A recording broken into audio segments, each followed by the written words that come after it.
On va continuer avec Simone Di Nicola, présidente de la commission prévention de la mutualité française de la région Provence-Alpes-Côte d'Azur, qui va nous exposer l'action de la région, qui va nous exposer la prévention et parcours de vie, petite enfance, santé des jeunes, personnes âgées. Je vous remercie.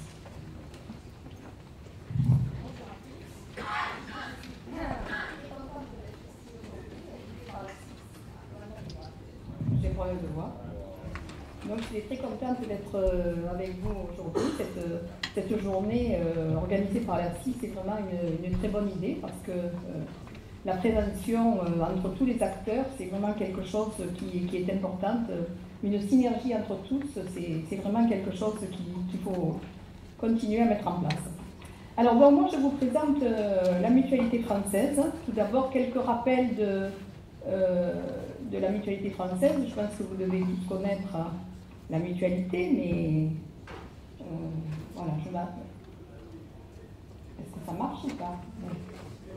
C'est bon? Oui, mais après, ça passe à la seconde ou pas? Il y a une flèche. Ah, ben. Ah, merci, Antoine. Voilà, donc la mutualité française, c'est un mouvement pour une santé solidaire. Donc, elle regroupe 600 mutuelles de santé pour défendre des intérêts collectifs, la qualité et l'accès aux soins pour tous dans un esprit de solidarité et de démocratie. Alors, elle protège un nombre important de personnes, les 38 millions de personnes, et elle gère 2500 services de soins et d'accompagnement mutualistes, centres optiques, centres dentaires, des établissements de santé également. Alors, le métier que je vais vous présenter plus spécifiquement, bien sûr, c'est la prévention et la promotion de la santé. Donc, la mutualité française au niveau national, elle élabore et elle conduit des programmes donc, au niveau national, mais également régionaux de prévention coordonnés au niveau national. Et elle développe des actions pour les mutuelles également. Donc il y a un programme de la mutualité, mais les mutuelles également ont des actions pour leurs adhérents et tout leur public. Alors les objectifs de politique de la prévention, promotion de la santé sont en adéquation avec les valeurs de la mutualité, solidarité, responsabilité individuelle et collective et non lucrativité. Et l'objectif général, c'est de réduire les risques dommageables pour la santé dans une logique de santé publique. Alors les objectifs spécifiques, c'est essayer d'avoir un égal accès à la prévention et aux soins de qualité et renforcer la capacité de chacun à agir dans un sens favorable à sa santé. Ça, c'est le but de la prévention, être acteur de sa santé. Alors l'organisation de l'activité promotion de la santé au niveau national, donc au niveau national il y a un pôle de prévention promotion de la santé qui anime un réseau de professionnels en prévention promotion de la santé qui intervient dans toutes les régions. Alors le financement, il y a un fonds national de prévention qui s'élève donc pour toutes les régions à 4,4 millions d'euros pour 2012 et qui donc, ces 4 millions d'euros sont abondés par les différentes mutuelles et ils sont ensuite répartis dans les financements des programmes régionaux des différentes unions régionales. Alors au niveau régional, que ce soit en PACA ou dans d'autres régions, il y a donc dans chaque région une commission prévention qui est composée d'élus mutualistes et de techniciens. Donc cette commission elle est chargée de définir les objectifs politiques et stratégiques de l'activité. Il y a une équipe de professionnels de prévention. Donc en région PACA, nous avons 18 personnes qui sont présentes dans les 6 départements. Il y a donc une pluridisciplinarité, une transversalité, j'ai du mal à le dire. Et il y a plusieurs acteurs. Donc il y a à la fois des animateurs de prévention, des chargés de prévention, responsables d'activité, et ils ont, j'allais dire, des compétences dans des champs divers pour pouvoir mener les différents programmes. Donc certains sont plus spécialisés en nutrition, addiction, sécurité routière, maintien de l'autonomie des seniors, On a aussi des kinésies, des psychologues et sociologues. Les compétences de cette équipe, donc, c'est de communiquer avec les mutuelles, les médias, intervenir en direction des populations, concevoir des outils pédagogiques, sensibiliser les mutualistes et les acteurs de santé publique, animer des campagnes d'information, coordonner des projets de prévention et bien sûr évaluer. L'évaluation est très importante sur ces programmes, les actions et les programmes de prévention. Alors la programmation, donc l'idée c'est d'avoir une programmation triennale, parce que bien sûr on se rend compte que les actions de prévention ne doivent pas être menées uniquement sur une année, il faut qu'il y ait continuité des programmes. Donc programme, là il y a la programmation 2012-2014, mais en fait il y a bien sûr une continuité avec ce qui a été mis en place déjà en 2011. Alors cette programmation, elle s'appuie sur le diagnostic régional. Tout d'abord sur les priorités de santé publique régionale, bien sûr avec le PRSP, on a bien sûr toutes ces définitions et elles doivent bien sûr être en adéquation avec les problèmes de santé publique régionaux.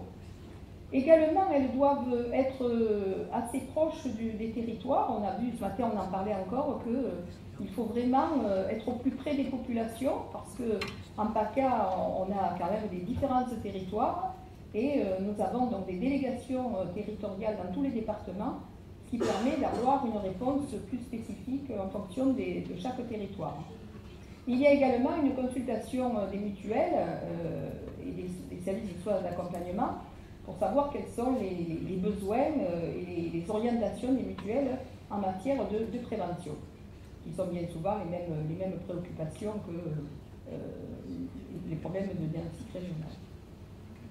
Alors, il y a une définition des objectifs politiques et stratégiques avec les indicateurs d'évaluation sur ces 3 ans. Alors, après, je vous parle donc du financement. Donc, je vous ai parlé 4 millions au niveau de la France, du Fonds national, mais notre budget pour l'année 2011 et 2012 est à peu près le même, c'est 1 400 000 € pour la région PACA. Alors, ces 1 400 000 €, il y a un tiers qui est financé par ce Fonds national de prévention, sur instruction du dossier régional, que bien sûr, le Fonds national, la FNMF attribue son fonds de prévention en fonction de la pertinence des dossiers régionaux. Et nous, en PACA, on est la 2e région qui a le plus de financement. On espère que ça dure et que les autres régions seront un peu plus, monteront moins de projets que nous pour qu'on continue à avoir le même financement.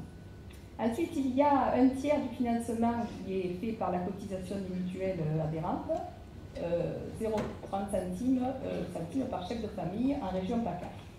Et un tiers le financement, les partenariats financiers. Donc là, c'est très important aussi, puisque nous avons bien sûr les financements de nos projets que nous présentons à l'ARS, le conseil régional, les conseils généraux, les communes, et puis tout autre partenaire avec qui nous travaillons.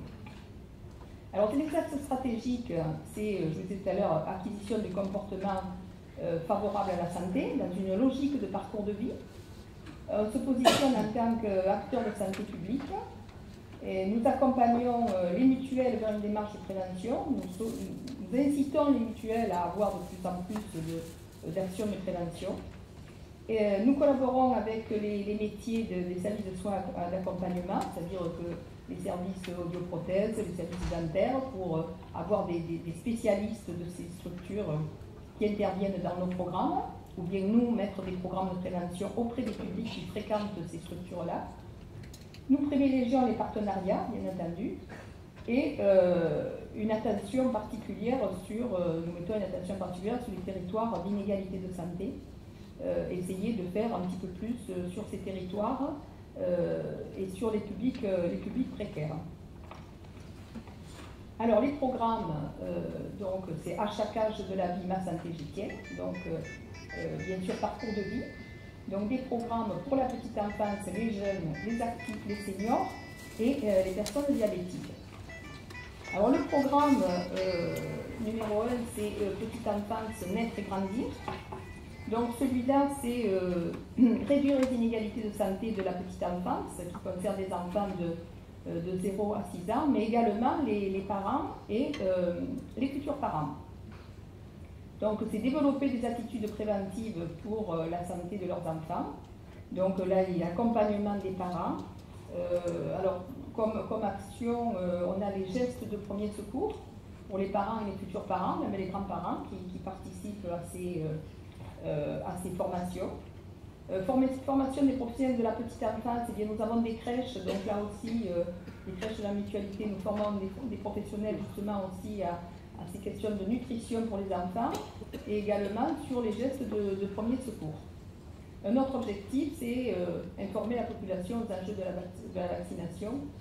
Donc là, on participe aux journées de vaccination. Alors, dans tous ces programmes, eh bien, on travaille avec l'éducation nationale, les communes, la CPAM, la PMI, enfin, vous voyez tous nos partenaires pour développer tous ces programmes-là. Alors, comme atelier, je ne vais pas vous décrire tous les ateliers, mais je vous en cite quelques-uns. Nous avons un atelier Bientôt Maman, c'est des séances d'accompagnement des femmes enceintes. Donc, nous avons mis ça en place à Toulon avec la CPAM, la PMI et la CAF. Nous avons des actions de prévention des risques liés à l'exposition au soleil. Donc, on a fait des journées de sensibilisation qui ont permis d'informer à peu près 2000 enfants, adolescents, durant la période hivernale, donc en montagne, parce qu'on pense surtout aux plages, mais également en hiver. L'année dernière, on a fait une action dans les stations de ski, l'été sur les plages. Et on a fait également des ateliers Belles Dents au Pays des Aliments. Donc là, c'est des préventions bucco-dentaires auprès de 60 élèves de section maternelle. Alors, deuxième programme, santé des jeunes.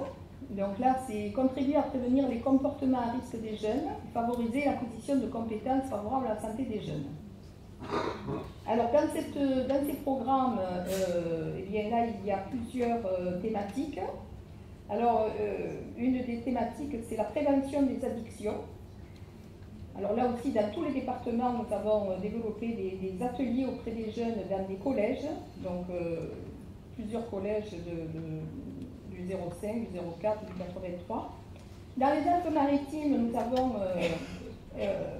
un bus santé jeune, Infodrogue, qui est intervenu tout au long de l'année dans les collèges. Donc là, c'est cofinancé avec le Conseil général. On a pu toucher plus de 4300 collégiens. Action dans les lycées également. Et action aussi avec des élèves apprentis. Nous avons aussi proposé des représentations de théâtre forum sur les médicaments, donc médicaments en mer. Donc là aussi auprès de lycéens et également d'apprentis. Nous avons fait des stands de sensibilisation à l'occasion d'événements santé. Dans plusieurs villes de plusieurs départements. Un autre programme, c'est la prévention des risques liés à la sexualité. Donc là, nous avons animé des ateliers et des stands d'information et de dépistage précoce du VIH à l'occasion de la journée mondiale contre le sida. Nous avons mis en place aussi des représentations d'une pièce de théâtre qui s'appelle Cabaret sexuel, en direction des étudiants, à la fois sur Nice, sur Aix-en-Provence. Donc là, il y a une représentation et ensuite discussion avec les étudiants et en partenariat avec la RNDE. Également un programme prévention des risques liés au tatouage. Donc là aussi, tatouage et piercing, avec tous ces risques de ces tatouages, donc à l'occasion d'événements festifs dans plusieurs départements. Prévention des risques auditifs, là aussi, animation d'ateliers, et également dans le cadre de la journée mondiale de l'audition. Bon, je ne vais pas tous les citer parce que prévention des risques routiers, nutrition et activité physique.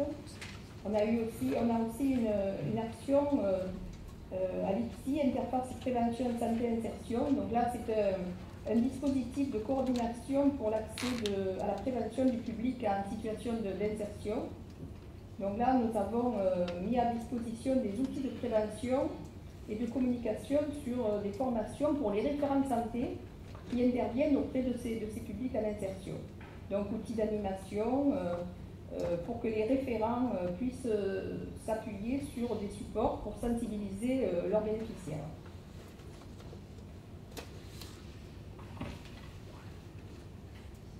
Il y en a d'autres, mais je ne veux pas trop prendre du temps. Alors, l'autre programme, c'est le programme santé au travail. Donc là, il s'agit de renforcer l'accompagnement des entreprises dans les actions de prévention santé des risques professionnels. Alors, nous avons un objectif qui a été d'améliorer l'accès à la santé auprès des travailleurs saisonniers. Donc là, on s'est rendu compte, ça a commencé donc dans le 05, on montrait que les travailleurs saisonniers, en particulier les travailleurs dans les champs, n'avaient pas toujours des problèmes un petit peu de santé. Là, on a fait des supports d'information avec des journées portes ouvertes pour aider à la demande de soins préventifs. Et puis également leur donner des informations sur les endroits où ils peuvent trouver des actions de prévention. Et mise en place de journées bilan santé pour proposer des soins préventifs de proximité. Alors on a un autre programme qui est prévenir la souffrance psychosociale au travail. Donc là, il s'agit on a créé avec, ça a été à la demande du ministère des Finances dans le 04 et le 05 qui ont trouvé que les personnels avaient de la souffrance psychosociale au travail. Donc là, on a monté avec eux un théâtre forum qui montre un petit peu toutes les difficultés de travail. Ça peut être du travail administratif, mais la souffrance au travail se fait également dans ces services-là. Donc là, c'est en place cette année. L'autre programme, c'est Bien vivre dans la ville. Donc là, c'est un programme qui dure depuis quelques années déjà, 2010 et 2011. Donc là, c'est contribuer à la réduction de l'apparition de la perte d'autonomie, améliorer la qualité de la vie des seniors. Alors, il y a un atelier d'aide aux aidants qui s'appelle Filmove. C'est un programme national de la mutualité française qui accompagne les aidants naturels. Donc, nous avons mis en place un partenariat avec le centre hospitalier d'Aix sur ces ateliers Filmove. Et ça fonctionne depuis 2 ans avec une conférence alzheimer qui a eu l'année dernière et cette année encore au centre hospitalier d'Aix. Qui est très intéressant. Les familles sont aidées avec une psychologue et des moments d'écoute qui sont assez appréciés. Alors, préserver la qualité de vie et du maintien de l'autonomie des seniors. Donc là, on a des conférences santé. Le bon usage du médicament. Donc là, c'est les médicaments de souvenir. Vous savez que les problèmes de iatrogénie chez les personnes âgées sont souvent des problèmes importants. Donc, rappeler le bon usage du médicament. Atelier nutrition, mémoire, équilibre et sécurité routière.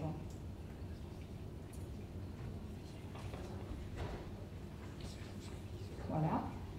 Donc, vous voyez les partenaires, les CCAS, les CLIC, CARSAT, maisons de retraite, résidences et foyers logement des mutuelles. Alors, le programme des maladies chroniques, donc sport, santé, diabète. Donc là, c'est améliorer la qualité de vie des personnes atteintes de maladies chroniques. Donc, favoriser le développement de la pratique d'une activité physique et sportive pour des personnes atteintes de maladies chroniques diabète. Donc là, je sais qu'il y a plusieurs représentants dans la salle avec qui nous avons fait des journées très intéressantes là, sur le diabète. Et c'est vraiment apprécié ces journées-là pour qu'ils permettent d'informer, de sensibiliser, d'orienter à la fois des professionnels de santé, des animateurs sportifs et des patients. Donc accompagner une pratique d'activité physique régulière, accueillir un club, fidéliser et consolider la pratique. Voilà, alors là c'est les programmes, bon c'est pas la peine ils sont difficiles à lire. C'est un petit peu ce que je vous ai dit, les principaux programmes. Je ne suis pas exhaustive, mais je vous ai dit les principaux. Voilà, je vous remercie. Merci beaucoup, Madame Nicolas.